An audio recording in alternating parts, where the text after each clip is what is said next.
Peace. This is Wise for Wise Words Media back at y'all for another round. And fight fans, I hope everyone's doing good. Everybody's been well. I know I've been away for a little while. It's been a lot of transition, things changing in my life, but it's for the better. Things are going good. So I hope everything's good for everyone else as well.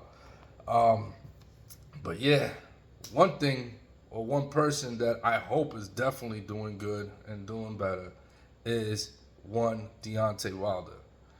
Deontay Wilder, man, what can I say? I was, I'll tell you this much, and I wish I made a pre-fight video for this because I was telling everybody that I was around that this is going to happen.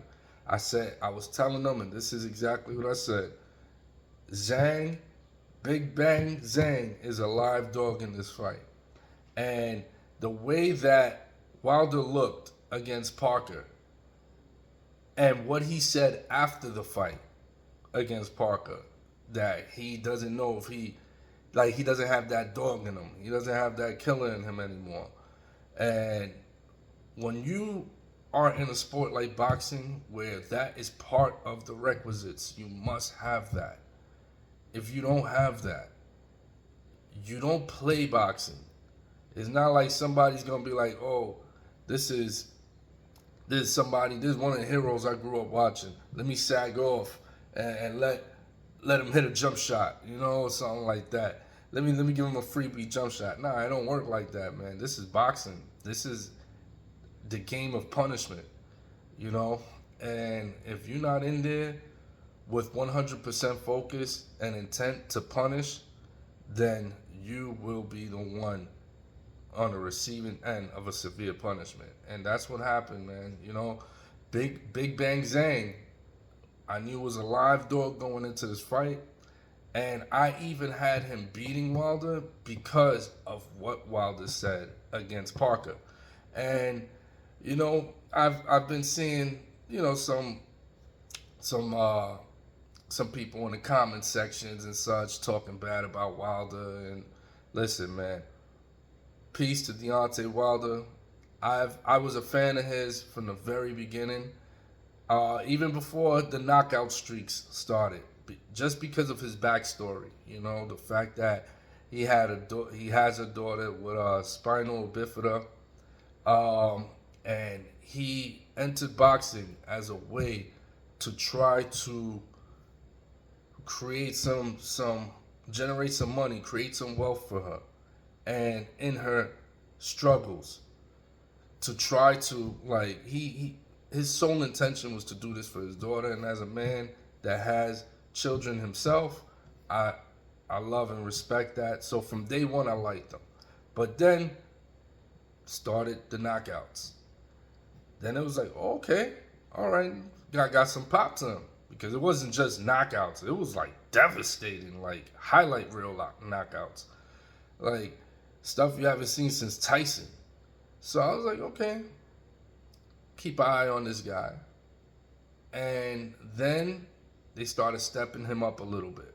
You know, he had fights against undefeated fighters like Stavern. Berman Stavern was an undefeated versus undefeated fight. They won 12 rounds the first one. Then in the rematch, he knocked out Stavern in the first round. Albeit that Stavern was past his prime, but still, it was a pretty devastating knockout.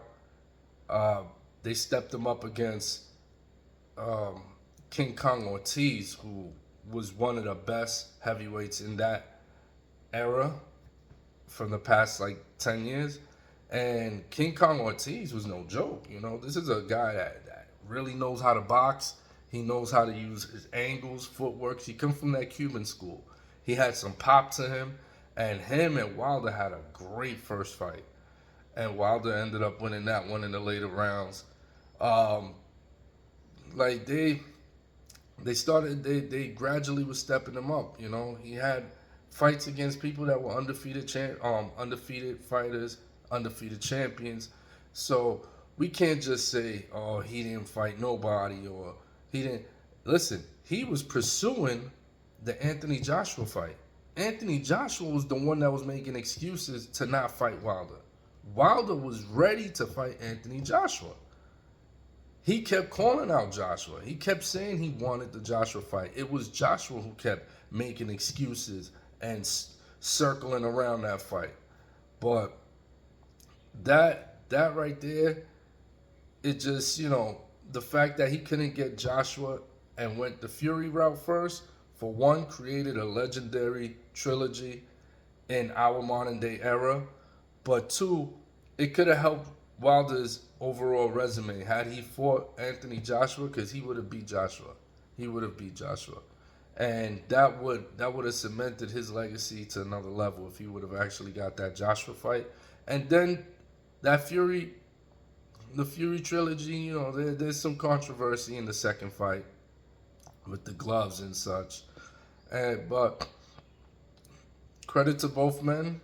They gave us a legendary trilogy. We haven't seen a heavyweight trilogy like that in decades. And in all actuality, I just want to say thank you to Deontay Wilder for helping resurrect a division that was dying. It was a dying division. It was a weak division. And Anthony Joshua, and Deontay Wilder is one of the main reasons why the heavyweight division made a comeback in the past 10 years. Because of the excitement that he provided, the knockouts he provided. It was just like, it was similar to what he always said. You got to box perfect against me for 36 minutes. I got just 1 second that I need to be perfect. You got to be perfect for 36 minutes. I got to be perfect for 1 second.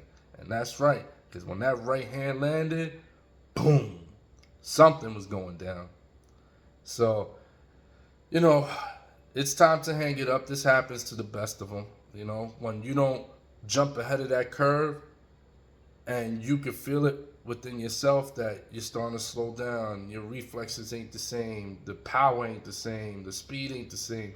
When you start to feel these things, it's time. So, this guys like Floyd Mayweather, Andre Ward, guys like that got ahead of the curve and they got out the game. But, sometimes it happens this way with legends like Roy Jones and now Deontay Wilder. So, Deontay Wilder, I just want to say thank you for resurrecting the heavyweight division. And you brought tremendous excitement.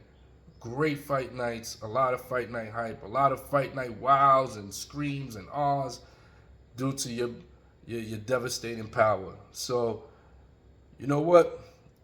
Salute, enjoy your retirement, and for the record, Bomb Squad! Peace.